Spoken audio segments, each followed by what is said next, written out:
श्रीमंत घरची गरीब सून भाग 3. गरीब सुनेची पहिली परीक्षा. सकाळ झाली. घरात सगळीकडे लगबग सुरू होती. आज श्रीमंत उद्योगपती माधवराव यांच्या घरी मोठी पूजा आणि पाहुण्यांचा कार्यक्रम होता. आर्या पहाटेच उठली. तिने संपूर्ण घर स्वच्छ केले, देवघर सजवलं. स्वयंपाकघरात जाऊन सासूबाईंना मदत करू लागली. पण सासूबाई शांतपणे म्हणाल्या, तुझ्या हातचं काहीही आज पाहुण्यांसाठी बनवायचं नाही. आमच्या घराची प्रतिष्ठा आहे. आर्याच्या डोळ्यात पाणी आलं, पण तिने काही उत्तर दिलं नाही. तेवढ्यात नणंद काव्या हसत म्हणाली, गरीब घरची मुलगी आली आणि आता आमच्या घरात स्वयंपाक करणार. सगळे हसू लागले. आर्या शांत राहिली. थोड्याच वेळात पूजा सुरू झाली. पूजा संपताच सासूबाईंना अचानक चक्कर आली. घरात गोंधळ उडाला. आर्या लगेचच धावत गेली. तिने सासूबाईंना पाणी दिलं, डॉक्टरांना फोन केला आणि रक्तदाबाची गोळी वेळेवर दिली.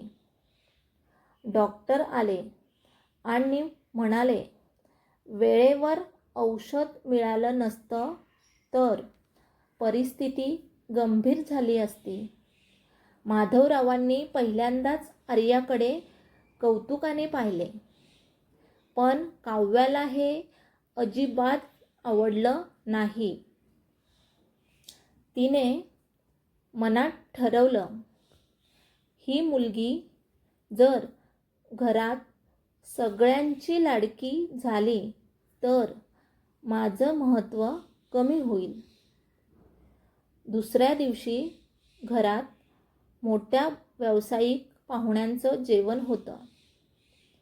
मुख्य आचारी अचानक आजारी पडला. सगळे चिंतेत पडले. आर्या हळूच म्हणाली, जर परवानगी दिलीत तर मी प्रयत्न करू शकते.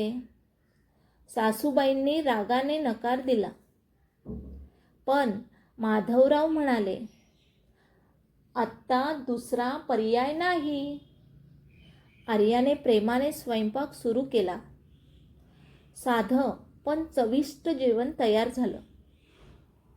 पाहुण्यांनी पहिलाच घास घेताच कौतुकाचा वर्षाव केला. अप्रतिम जेवण. खूप दिवसांनी घरगुती चव मिळाली. सासूबाई आश्चर्यचकित झाल्या. माधवराव अभिमानाने म्हणाले, हे सगळं आमच्या सुनेने बनवलं आहे. आर्याच्या डोळ्यात आनंदाश्रू आले, पण काव्या मात्र संतापाने पेटली. रात्री ती आर्याच्या खोलीत शिरली. तिने आर्याच्या कपाटात एक महागडा हिऱ्यांचा हार लपवला. दुसऱ्या दिवशी सकाळी संपूर्ण घरात ओरड सुरू झाली. हार चोरीला गेला. सगळीकडे शोधाशोध सुरू झाली. काव्या मुद्दाम म्हणाली, आर्याच्या खोलीतही पाहूया. कपाट उघडलं आणि त्यातून तो महागडा हार बाहेर काढला. सगळे अवाक झाले. सासूबाईंने रागाने थरथर कापू लागल्या. आमचा विश्वास तोडलास. आर्या रडत म्हणाली, मी काहीच केलं नाही. मला फसवलं जातं आहे. पण तिच्यावर कोणीही विश्वास ठेवत नव्हतं. तेवढ्यात माधवराव म्हणाले, आर्या दोषी आहे की निर्दोष हे आता सत्यच ठरवेल.